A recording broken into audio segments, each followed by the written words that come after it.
Hi, I think this one's going to be long. This is supportive housing for people with disabilities in Brooklyn. It's called the Brooklyn Community Housing and Services, BCHS. They're at 25 Chapel Street, Suite 1205, Brooklyn, New York, 11201. So this is like the J Street, Borough Hall, Metro Tech area. And after a year and a half of having a disability caseworker, I there was an opening in supportive housing. I'd been on the streets when my caseworker contacted me. As you've seen or heard in my previous videos, people like Dr. Young had told me that they won't give the correct um, paperwork needed for me to get into supportive housing, and um, so the process, which is long to begin with, got drawn out. Um, and so October of 2000, no, in September of 2014, I started living there. Um, and they put me in an apartment at 85 Eastern Parkway in Brooklyn, New York, 11238. And it's that system where you give up all your benefits, and people who house you give you a portion of it for spending money. Um, After the first month, I didn't pay they didn't take my Social Security. It was intact. But they took away my food stamps, saying that I got 3 meals there a day and I'm homebound. And my FEGS disability caseworker tried to um, speak to someone at HRA, but they told me to leave it alone, and they'll if she, and then she took me to the food stamp office, and then they said if I try to mess with what's going on, meaning like she's like, look, she's not homebound. She can walk on two legs. They said that if she tries that or I try something again, they'll cut off my food stamps completely. My food stamps were like 30 something dollars a month then, when instead of getting the full amount, even if I wasn't getting 3 meals a day. So that was that, and I didn't spend my SSD. I was opening garbage at the end of the business hours of a health food store in Brooklyn to I guess it's called dumpster diving, although I was not in a dumpster when I lived there. I also have gotten sick. They told me that I haven't been keeping up with the housework when I was vomiting everything I drank. And that was like 3 weeks I was out. I also hadn't slept much that time, and I was always feeling fuzzy feelings. And what I guess I thought that my roommate was smoking marijuana. She was smoking some kind of amphetamine because I never watched Breaking Bad and I never took speed. I thought it was weed because it smelled skunky. Later on, I saw that bleach and skunk smell and chemical smells are amphetamines. And she would do things like spray like really unhealthy um, room scents, like really strongly. And she would melt plastic in the kitchen. And I didn't know, but like a friend of mine told me it's to cover up her drug smells. Um, so yeah, she would like we had once a week room checks and apartment checks by the staff of Brooklyn Community Housing and Services. She would start talking like in a little girl's voice, saying that she's embarrassed that her room isn't straightened out. So the caseworker let her get away with it, and like it says here, her her signature. I think her name was Adrian, but I don't remember. But I started getting these scabs that I had as a child because my parents were smoking amphetamines when I was growing up as a child, and the insomnia and feeling fuzzy under the skin, feeling anxiety. Oh, it's not anxiety. It's like this restlessness that I had when I was there, and I thought it was because I was afraid because the roommate who talked like a little girl in front of the caseworkers, she talks differently, depending on her mood. And I always think of that, yeah, somebody who's not safe, because my parents were like that. She would talk like, my mother would talk very polite and with a high pitched voice when she was trying to hide something. School teachers, school doctors, my parents, they were getting money from her side of the family, and she'd talk very polite and intelligent and or intelligent seeming, and then her voice changed. So that was going on, but so I was like poisoned with some kind of amphetamine. For It didn't start right away. I guess it was like because she was living there alone when I got there, but like maybe October, these November, December, January, February, and then you see in my discharge paper that I was discharged on the 12th of March. I went back to being homelessness because I started reporting, I guess, around November. That the drug smells, and like, you know, she'd also like do the roommate would do things like put tape a box to her stomach and tell me she's gonna get an operation. Tape a box that looked medical, and then I was like, oh, I'm worried about her operation. Like I don't know if she has accessoride. I offered to pick her up, and then my caseworker was like, she's not gonna get no operation, that kind of thing. Um, so I kept on reporting it. They kept on ignoring it. They kept on not checking her room. Um, when they were supposed to do a surprise visit once because they started suspecting she had gone away for the weekend. I called in to the main office, like at night when like they were really smoking something, and it was like um, really strong, and they said there's no one who can take care of that. So like we were told to tell our caseworkers during the day and at night, um, call someone, and so like I don't know if the restlessness and anxiety was from being afraid of my roommate, not sleeping, or being poisoned by fumes, secondhand drug contact high. Um, but for months I was doing this, and then one day I was told by my caseworker to go into the office, and her supervisor, my caseworker, uh, it sat down and they told me, oh, she's a crack addict. She goes to 12-step. I'm exacerbating her struggle with staying clean. And I said, yes, but I don't appreciate getting contact high and having these rashes. And the neurologist told me that I have to take vitamin B shots.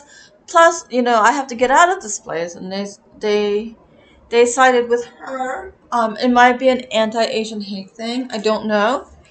Um, so in March, somebody asked me to take care of her pet for 3 weeks and stay in her home. And even if it's only 3 weeks, I took it. Because I'm like, what is it, 5 months? November, December, January, February. Yeah, 5 months, 4.5 months of being poisoned and being gaslighted and not being heard. I wanted 3 weeks to not be in these fumes, and and I was discharged. So it says client does not wish to continue services. It's supposed to be like a group once a week where we go into the office and we have to be there for 45 minutes. Um, Sometimes we played games. I don't know. Sometimes we talked. Every time I went, I was the only Asian person in in the room. I think it was like 3 buildings of people in supportive housing that had to go there to stay there. Every time I went, racial slurs, anti-Asian slurs, and if I and the staff, including the program director, was laughing along with them. They're like, I'm not going to repeat the things they say. If you're Asian, I'm sure you know things that people say to make fun of Asian people, just that they exist, not that they did anything. But the staff and the program director would be laughing along with them um, every week. And I went every week because supposedly you're not complying with the CARES plan if you don't show up. So they took away my food stamps. I get berated and laughed at every time I go. I'm supposed to put up with like secondhand getting high off of I don't know what, but it's some kind of speed. Um, and they don't listen to me. Just so I thought 3 weeks. So I was staying in Hastings-on-the-Hudson.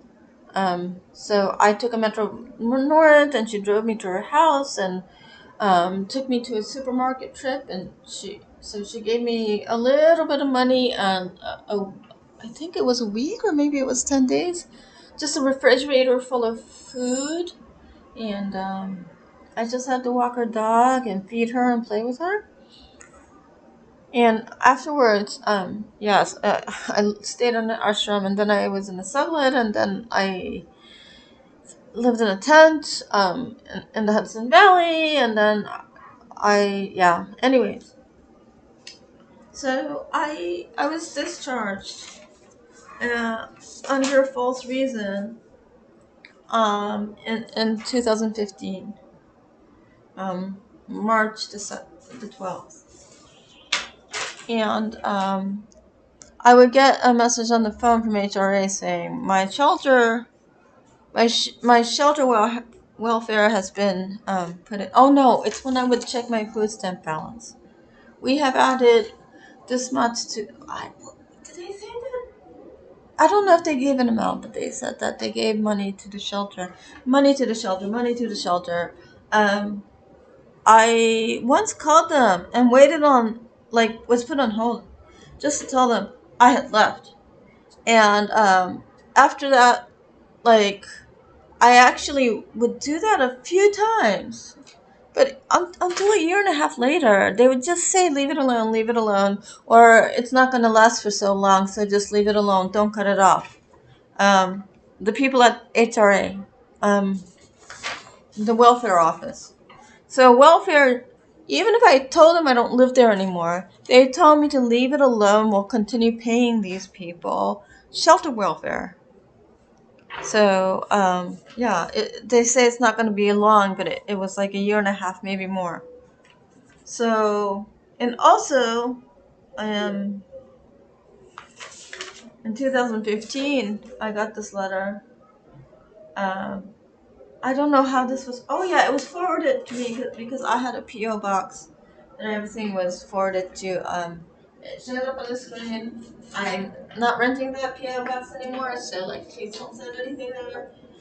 But I got this HEAP, right? Energy benefit, no, home energy assistance program, HEAP grant for this BCHS, Brooklyn Community Housing Services building that I lived in for 5 months.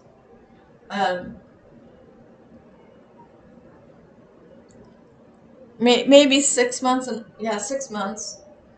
I got this letter saying HEAP benefits. energy. Like, so they were paying for heating for this apartment. Um, it's supposed to be 3 people at a time, but it was like me and that roommate who was doing drinks, and the person who come in and out, like, and just go for the room check and wouldn't be around. But anyways, they were paying heat on this place using my name. Um, a year,